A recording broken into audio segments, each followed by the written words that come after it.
మీ అందరికీ నా హృదయపూర్వక వందనాలు. చెమ్మగలిగి దేవుని పిల్లారా, మీ హృదయాలు వెలిగించే మాటతో ఏకోనే మీదకు వచ్చున్నాను కనుక మీరు నేను కలిసి ప్రభు మాటలు ధ్యానం చేసుకుందాం. ప్రభు మాటలు ధ్యానం చేసుకోబోయే ముందు రాత్రికాలం నుంచి మిమ్మల్ని, మీ కుటుంబాలని, మమ్మల్ని, సంఘాన్ని జ్ఞాపకం చేసుకుని ఎన్నో మేలులు, ఎన్నో ఉపకారాలు భూమి మీద ఉన్న ప్రతి కుటుంబాన్ని జ్ఞాపకం చేసుకొని మనందరి ఎడల దేవుడు చేసిన ప్రతి మేలుకు ఉపకారమునకై మన ప్రభు, మన రక్షకుడు యేసుక్రీస్తు వారి నామంలో మన తండ్రి అయిన దేవుడికి, మన ఆత్మలకు తండ్రి అయిన దేవుడికి శిరస్సు వంచి వందనాలు, స్తుతులు తెలియజేసుకుంటూ మన ఆత్మలకు ఆహారంగా దేవుడు ఏ మాటలైతే నియమించాడో వాటిని ధ్యానం చేసుకోబోయే ముందు చిన్న ఆరాధన చేసుకుందాం. అందరం కళ్ళు మూసుకుంటూ దేవుని పిల్లల పొద్దున్నే దేవుడికి ఆరాధన చేసుకుంటే రోజంతా మనసంతా ప్రశాంతంగా, ఉల్లాసంగా, ఆరోగ్యకరంగా ఉంటుంది. ఆరాధన చేసుకుందాం దేవుని పిల్లల. ఆరాధనా స్తుతి ఆరాధనా, ఆరాధనా దైవారాధనా, ఆరాధనా స్తుతి ఆరాధనా, ఆరాధనా దైవారాధనా, ఆరాధనా స్తుతి ఆరాధనా, ఆరాధనా దైవారాధనా. చెమ్మగలిగే దేవుని పిల్లలు మనం చూడగలిగితే మరి ద్వితీయోపదేశ కాండము 32 అధ్యాయము 3వ వచనంలో ఒక మాట రాయబడింది. ద్వితీయోపదేశ కాండము 32 అధ్యాయం 3వ వచనంలో ఒక మంచి మాట దేవుడు ఈ దినం మన ఆత్మనికి ఆహారంగా నియమించి ఉన్నాడు. చూద్దాం దేవుని పిల్లరా.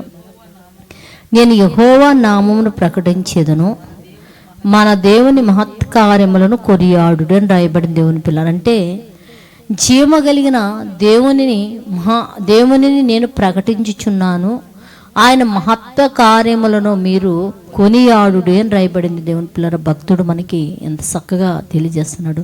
నిజంగా జీవమగలిగిన దేవుని గురించి మాటలు మనకు తెలియకపోతే ఆయన మన కొరకు కష్టపడి ఏమేమి కలుగు చేశాడు మనకి ఎలా తెలిసింది దేవుని పిల్లరా? ఆయన మహత్వ కార్యములను మీరు కొనియాడుడు అని రాయబడింది. దేవుని పిల్లరా, నిజంగా మనము ఒక నీటిని నిల్వ చేయటానికి పెద్ద పెద్ద ప్రాజెక్టులు అంటే వంతెనలాగా మనకు కడుతుంటారు. సాగర్లో కానీ, విజయవాడ కానీ అలా కొన్ని వంతెనలు మనకి నిర్మాణం చేస్తుంటారు. ఎన్నో లక్షలు కోట్లు పెట్టి ఆ నిర్మాణాలు కడితే కొంతకాలానికి అవి తెగిపోవటం, ఓళ్ళ మీద పడటం ఇలాంటివి మనం చాలా చూస్తూ ఉంటాం దేవుని పిల్లరా. కానీ మహానుభావుడైన దేవుడు వంతెనేస్తే ఎప్పుడన్నా తెగటం మీరు ఎప్పుడన్నా చూసారా? మనం చూడగలిగితే దేవుని పిల్లరా, సముద్రమునకు ఆనకట్టుగా దేవుడంట ఇసుక అనే వంతెనేసాడంట దేవుని పిల్లరా. అంటే మనం వంతెన వేయాలంటే సిమెంట్ కావాలా, ఇనుము కావాలా, ఇసుక కావాలా, ఏమండి చేసే పనివాళ్ళు కావాలా.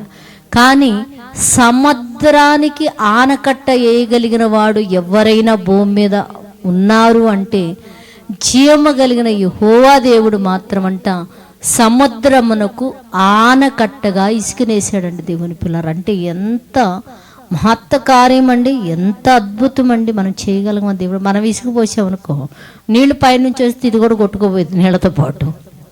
మీరు బాగా ఆలోచించండి. పైనుంచి నీళ్ళు వస్తే మనం కింద ఇసుకేస్తే ఆ ఇసుక పోయి ఎక్కడ ఉంటుందో కూడా మనకు తెలియని పరిస్థితి. మనం వేస్తే ఎలా ఉంటుంది, దేవుడే వేస్తే ఎలా ఉంటుందో తెలుసా?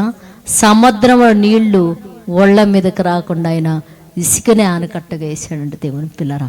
అంత గొప్ప మహాత్మ కలిగిన దేవుని మీరు కొనియాడుడి.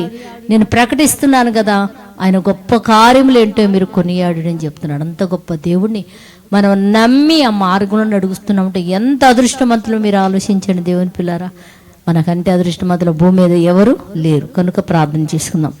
పరిశుద్ధుడా, జమ్మగలిగిన మా పరలోకపు తండ్రి, నీ గొప్ప నామం గురించి ప్రకటించినప్పుడు నైనా నీ మహత్ కార్యములు మేము గుర్తించగలిగే వారిగా తండ్రి, వాటిని బట్టి మేము ఆనందించగలిగే వారిగా భూమి మీద ఉన్న ప్రతి బిడ్డను మార్చేసేయమని తండ్రి, ప్రతి బిడ్డను మీరు ఆకర్షించమని తండ్రి అడుగుతూనైనా ప్రతి ఒక్కళ్ళు కూడా నీ గొప్ప కార్యములు, నీ మహత్కారములు కొనియాడగలిగే భాగ్యమును గురించి మనం అడుగుతూ తండ్రి, భూమి మీద ఉన్న ఏ పిల్లలు కూడానైనా పాపమునకు బానిసలు అవ్వకుండా తండ్రి, తాగుడికి తిరుగుడికి బానిసలు అవ్వకుండా ప్రతి బిడ్డను కూడా పవిత్రతలోకి తీసుకొచ్చినైనా నీ మార్గంలో నడిపించి నిత్య జీవానికి వారసు చేయమని మా రక్షకుడు నీ కుమారుడు యేసయ్య పరిశుద్ధ నామములో ప్రార్థన అడుగుతున్నాం తండ్రి, ఆమేన్.